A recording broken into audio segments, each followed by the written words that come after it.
역달러, 역환율 전쟁이라든지 제2의 외환 위기, 언이 금융 위기, 환율 위기, 부채 위기 이렇게 나뉩니다. 같이 막 혼동하면 안 돼요.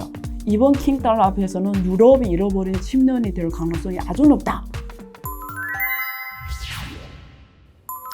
안녕하세요. 안유아의 앵글로 본 세상 안유아 쇼입니다. 아마 최근에 킹달러 때문에 많은 분들이 힘드실 거예요. 지금 주식시장도 굉장히 지금 안 좋게 가고 있고, 그리고 우리 보기에는 굉장히 선진국이라고 생각하는 지금 유럽도, 특히 영국이 지금 어려움을 겪고 있고요.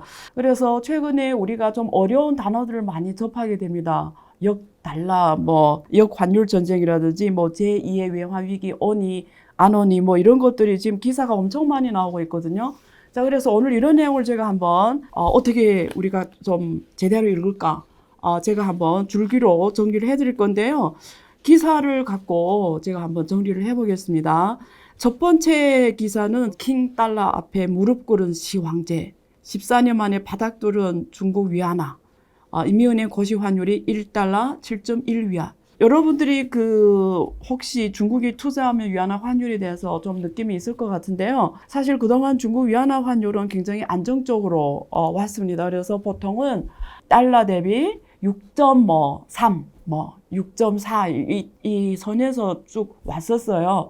그래서 보통은 우리가 제일 위안화가 절상이 됐을 때는 1달러 대비 6.01, 최근 한 10년 데이터 보면, 그리고 가장 절하가 됐을 때, 위안화가 돈값이 없을 때, 위안화 가치 떨어졌을 때가 7.2까지 갔었습니다. 지난번에 한번 7.2가 한번 터치를 했어요. 그래서 굉장히 중국도 지금 무너지는 거 아니냐 이런 시장 우려가 확산이 됐거든요. 그래서 중국인민은행이 급격하게 또 시장에 들어왔습니다. 그래서 지금 중국 국유은행들이 이 위안화가 너무 가치가 떨어지지 않도록 시장에 들어왔고요. 인민은행이 스탠스는 이래요. 위안화가 가치가 못 떨어지게 한다. 혹은 가치가 계속 절상 이런 건 없어요.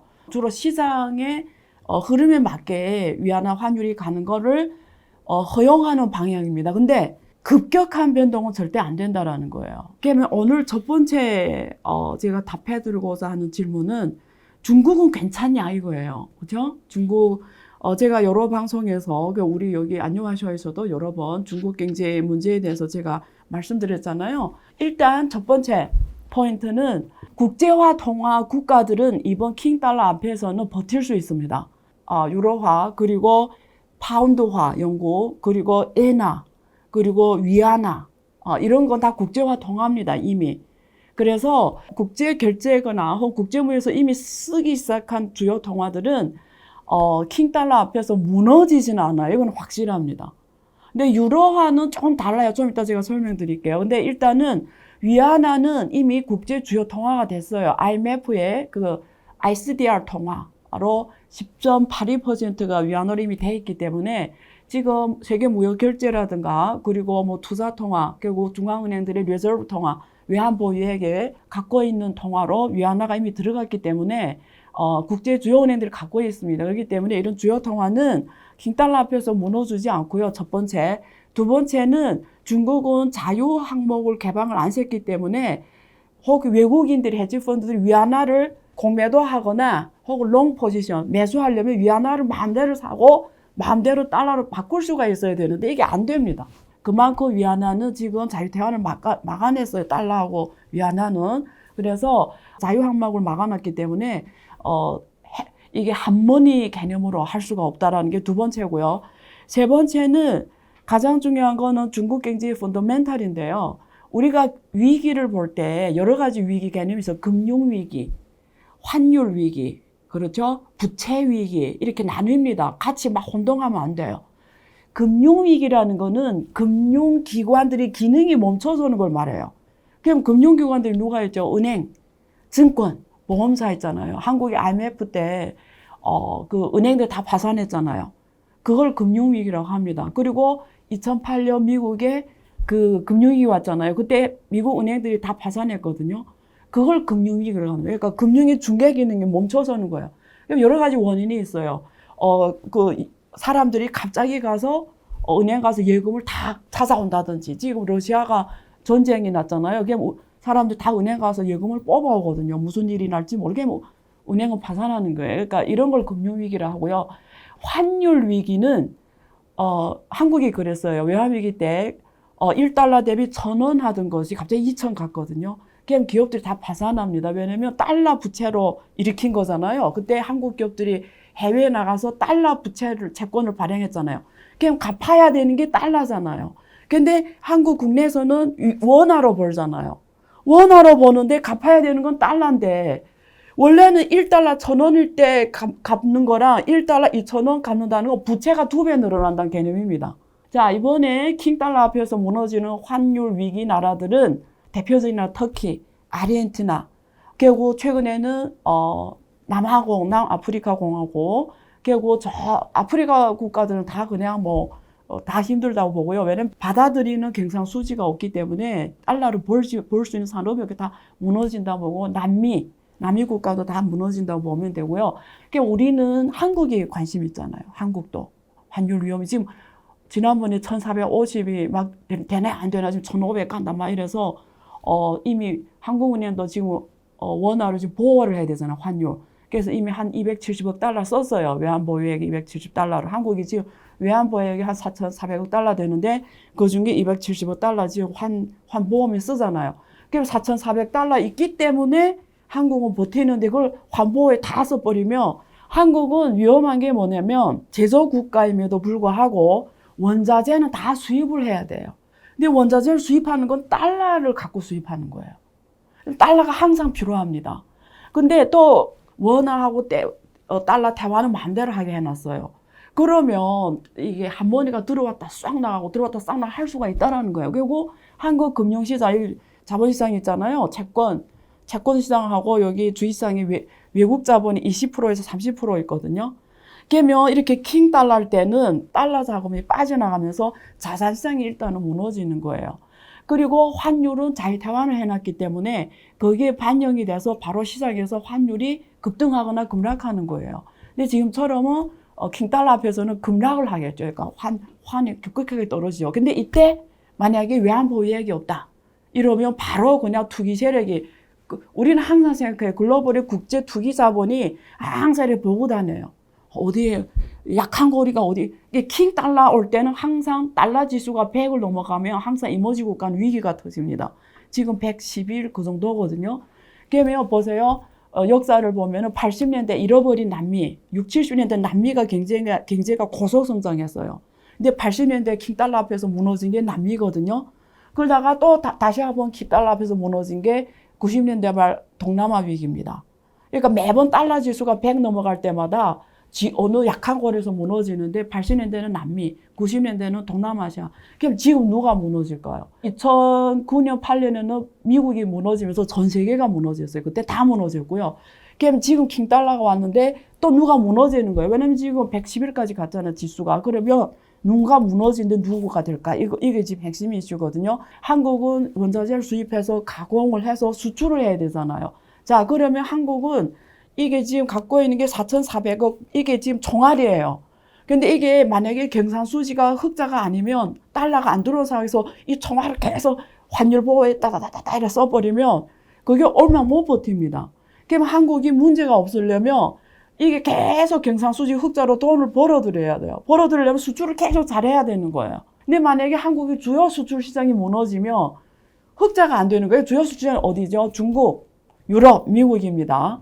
그러면 이 세 지역이 경제가 나쁘면 한국이 흑자로 못 벌어들이잖아요. 근데 요즘에 중국하고도 지금 적자로 돌아섰잖아요. 그러니까 이게 지금, 그러니까 돈을 계속 벌어들이면 한국 걱정 안 해도 돼요. 그렇죠? 달러 계속 들어오니까. 근데 만약에 수출 시장이 엉망이 돼서 달러가 못 들어오는 상황에서 환율 방어 때문에 돈을 계속 갖고 4,400억을 총알로 계속 써버리면 투기 세력 딱 봐요. 아, 저 총알이 언제 없어질까? 그리고 저 총알이 없어지게끔 계속 공격할 거예요. 그래 한국은행하고 국제 투기 세력은 싸움을 할 수밖에 없는 거예요. 그래 마음대로 총알 쓰면 안 됩니다. 그러니까 한국은 이게 환율이 떨어지면 다 총알 쏴서 보호하면 안 되고 일정 정도 절하를 허용을 해줘야 돼요. 그래야 투기 세력이 감히 덤비지 못하지. 조금만 떨어진 데서 또 보호하고 또 보호하면은 그거 다 써버리고 흑자는 안 들어오고 이러면 외환위기 또 옵니다.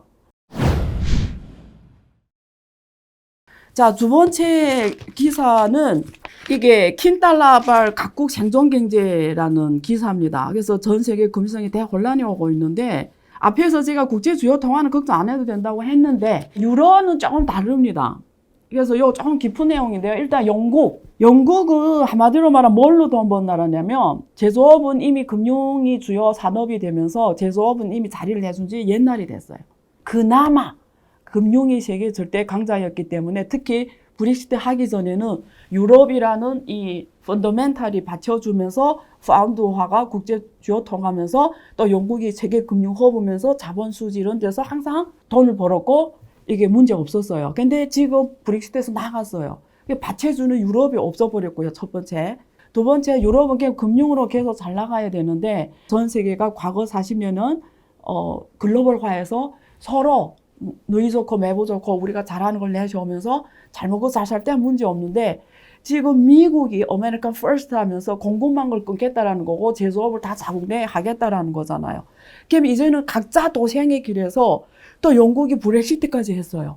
그럼 혼자 원래는 글로벌에 가면은 저쪽에서는 생산하고 여기서는 금융을 일으키고 여기서는 뭐 기술을 개발하면서 이렇게 같이 갔는데 지금 이게 다 각자 도생으로 하겠다 버리니까 영국이 혼자 떡 됐는데 실물은 받쳐 못 주고 지금 금융은 지금 이 킹달러 앞에서 어떻게 이깁니까? 영국 파운드가 킹달러가 더 세죠. 그러니까 또 브렉시트 하니까 옛날엔 유럽을 보고 금융 돈이 쫙 들어가는데 유럽이 없으니까 이제 그거 안 하려고 하고 쫙 나오고 이러니까 지금 영국이 흔들립니다. 그래서 지금 영국 정부도 지금 헷갈리거든요. 이거 어떻게 해야 되는지 헷갈리는데 일단은 봐야 될 것 같아요. 그래서 지금 하는 정책이 뭐 감세 정책이라든지 혹은 여러 가지 지금 정책에 칼을 쓰고 있는데 조금 더 지켜볼 거고요. 유로화 얘기만 할게요. 오늘은 유로화는 이렇습니다. 엔화하고 저기 달러가 조금 비슷한 스토리인데요. 우리가 생각해 일본은 왜 전 세계가 긴 달러 앞에서 다 금리를 올리는데 일본만은 아무 걱정 없이 지금 막 금리를 내리면서 돈을 계속 풀고 있을까요? 우리가 생각하기 웃기잖아요. 왜냐면 엔화가 계속 금리를 내리면 계속 평가절하가 될 거고 그냥 돈이 빠져나갈 건데 왜 일본은 걱정 안 하고 자기 통화정책 길을 갈까요? 간단합니다. 일본 금융시장에 외자가 지분이 7.6%밖에 안 돼요. 그럼 주로 일본 금융시장 자산은 누가 다 갖고 있냐면 일본 은행이 갖고 있어요. 그러니까 무슨 말이냐면 자산이 왜 위기란 게 뭐냐면 자산 가격이 대폭락하면서 위기가 오는 건데 그 자산을 은행이 주로 갖고 있기 때문에 폭락 안 하게 하는 거예요. 일본 은행이. 이게 일본 은행이 이거 원래 말이 안 되는 경제예요. 그 전에는 은행이 최종 대출자 역할만 했는데 아베가 올라오면서 은행이 대출자 역할을 하는 게 아니라 아예 시장 플레이로 들어가 버렸어요. 금융시장 플레이로. 뭐냐면 은행이 직접 주식하고 채권을 샀다 팔았다 하는 거예요. 근데 은행은 돈 찍어내는 기구, 중앙은행은 돈 찍어내는 애들이 시장에 들어와서 주식을 샀다 팔았다 하는 거예요. 그게 미국이 일본 수법을 배운 겁니다. 어떻게 하냐면 정부에서 국채를 발행하면 중앙은행에서 사주는 거예요. 그럼 돈을 찍어낼 수가 있는 거잖아요. 그래서 재정정책과 통화정책이 같이 가는 거예요. 우리가 그걸 화폐이론이라고 합니다. 그래서 프리드만이 화폐이론인데 그래서 화폐를 찍어내는 게 그냥 맘대로 돈 막 찍어내는 게 아니라 정부에서 그러니까 재정부가 따라 같이 해줘야 돼. 협력을 해줘. 재정부가 국채를 발행하고 중앙은행이 그걸 사주는 거예요. 샀다 팔았다 하면서 시장의 돈을 조절하 그거 시장 플레이로 자기 직접 참여한 거거든요. 그래서 일본은 국채하고 주식시장 대부분 다 중앙은행이 갖고 있어요. 그럼 자산시장이 떨어진다 하면 자기네 돈을 찍어서 받쳐주기 때문에 자기네 스탠스에 맞춰서 하고요. 그 다음에 엔화는 국제 주요 통화이기 때문에 찍어낸 돈들 인플레이션을 해외로 수출할 수가 있습니다. 근데 국제 통화 아니면 이런 기능이 없어요. 그래서 그런데 유로화도 그렇지 않냐? 유로화도 국제 주요 통화잖아요. 결제할 때 유로화를 한 20몇 % 하거든요. 왜 유럽은 아니냐? 여기에 문제 있습니다. 중앙은행이 돈을 찍어내려면 아까 재정부가 국채를 발행해서 사주는 걸로 하는 거잖아요. 근데 유럽은 유럽 중앙은행은 있는데 재정부는 다 각국이 독립적으로 있다는 거지. 이탈리아 재정부, 독일 재정부, 중앙은 하나가 됐는데 재정부는 각자가 하다 보니까 유럽 중앙은행에서 돈을 찍어서 하려면 모든 유럽에 들어간 국가들이 재정부에서 국채를 발행해서 유럽 중앙은행에 사주는 거로 가야 되는데, 이거는 유럽에 있는 그 나라들의 경제 실력이 다르니까 어떤 나라들은 반대하는 거예요. 왜냐면 경제 lạc 후한 나라들이, 그리스나 이런 나라들이 발행한 국채를 유럽 중앙은행에 사주는 거 이탈리아나 이런 나라는 반대하는 거예요. 왜 저렇게 쟤네 거 유럽 중앙은행 사줬다가 못 갚으면 그게 다 선진국, 거기 독일이나 이런 선진국이 그걸 같이 부담해야 되는 거잖아. 그러니까 그 유럽 안에 국가 서로 이해관계가 다르니까 반대하는 거예요. 그걸. 그러니까 정리가 되죠. 미국하고 일본은 한 개 국가다 보니까 재정부하고 중앙은행이 같이 한 팀으로 일할 수가 있는데, 유럽은 재정부는 각 국가 권한이고 중앙은행이 하나로 돼 있지만 각 국가별로 이게 이해관계 다르다 보니까 이게 그 역할 못 하는 거예요. 그래서 유럽은 자칫 잘못하다가는 이번 제가 아까 말했죠. 80년대는 잃어버린 남미 10년, 그리고 90년대는 동남아 위기, 후에 일본이 잃어버린 지금 30년 됐잖아요. 이번 킹달러 앞에서는 유럽이 잃어버린 10년이 될 가능성이 아주 높다.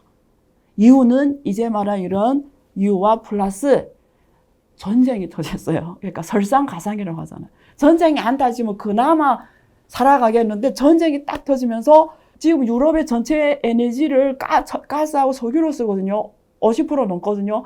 관도가 터졌잖아요. 가스 수출이 안 돼. 가스 지금 러시아에서 오지 못하고. 그럼 가격이 팍 올라가고. 지금 민간이 쓰는 것도 부족해요. 그러면 이 민간들은 투표권이 있는 사람들이잖아요. 그럼 유럽의 정치인들은 투표를 받아야 되니까 지금 제한된 가스를 먼저 민간이 쓰게 하니까 기업들은 소외당하는 거예요. 그러니까 기업들은 공장을 못 돌리는 거예요. 그래서 지금 독일, 이태리 이런 공장을 다 멈춰섰습니다. 그러니까 기업들이 무너지는 거고, 거기 들어갔던 다국적 기업들은 다 철수할 수밖에 없는 거예요. 근데 미국은 왜 괜찮은지 알아요? 러시아하고 저렇게 오래 전쟁해도 미국은 자체가 에너지 수출 국가예요. 가스 수출 국가. 그러니까 미국은 기축 통화에 돈을 만대를 찍어내도 되고, 그리고 에너지도 독립국가고. 그러니까 이렇게 한 번씩 세계를 한번 우리말로 해먹는 거예요. 유럽은 가장 크리티컬한 게 에너지 독립이 안 됐다. 그리고 중앙은행과 재정부가 각자 이게 하나로 움직이지 않는 구조다. 그래서 국제 주요 통화지만 그 장점을 못 갖고 있다. 이렇게, 그래서 앞으로 10년은 잃어버린 유럽이 될 가능성이 높다. 이번 킹달러 앞에서 무너지는 건 유럽이 될 확률이 높다. 근데 유럽이 무너지면 중국이 안 좋습니다. 중국이 원하는 건 다극체제예요. 미국이 너무 강하기 때문에 유럽도 좀 잘 돌아가고 러시아도 죽으면 안 되고, 중국이 있어야 중국이 유럽하고 러시아를 카드로 쓰면서 미국하고 바긴 파워를 더 클 수가 있는데, 제가 말했잖아요. 처음에 러시아 우크라이나 전쟁 터질 때 사실은 러시아를 죽이는 것 같지만 본질은 유럽을 죽이는 거다. 이렇게 말을 한 적이 있거든요. 그래서 유럽하고 러시아가 지금 앞으로 10년을 잃어버린 세상이 온다. 근데 그러면 중국도 가장 큰 수출 시장이 유럽이거든요. 유럽이 경제나 중국 경제가 나빠지고, 중국 경제가 나빠지면 한국 경제가 나빠지고, 또 한국도 유럽에서 또 수출을 많이 하기 때문에 한국도 안 좋아지고, 미국이 소비로 세계 이머징 국가를 못 살립니다, 여러분. 그래서 지금 미국이 이렇게 하는 거는 결국 달러 신용이 하루아침에 무너지지는 않겠지만, 그나마 미국이 이럼에도 불구하고 달러가 계속 존재하는 거는 경쟁 통화가 없기 때문이에요. 근데 만약에 계속 이 식으로 계속 가잖아요. 신용은 하루아침에 뭐 이렇게 했지만 이렇게 조금 갉아먹는 거예요. 그러면 언젠가는 패권가 하루아침에 안 무너져요. 근데 이렇게 갉아먹으면서 결국은 다른 나라는 생존을 해야 되니까 다른 방법을 생각할 수밖에 없으니까 앞으로 통화체제는 다극화 통화로 갈 수밖에 없어요. 많은 나라 지금도 고민할 거예요. 이젠 달러로 꼭 하지 말자. 왜냐면 한번 킹달러 앞에서 무너지니까. 그럼 어떻게 하죠? 정치 지도자들은 이 통화로도 결제하고 저 통화로도 하면서 포트폴리오 짜갈 거예요. 그러면서 대비할 수밖에 없습니다. 그러면 어떻게 하죠? 달러가 점점 자리를 잃게 되죠.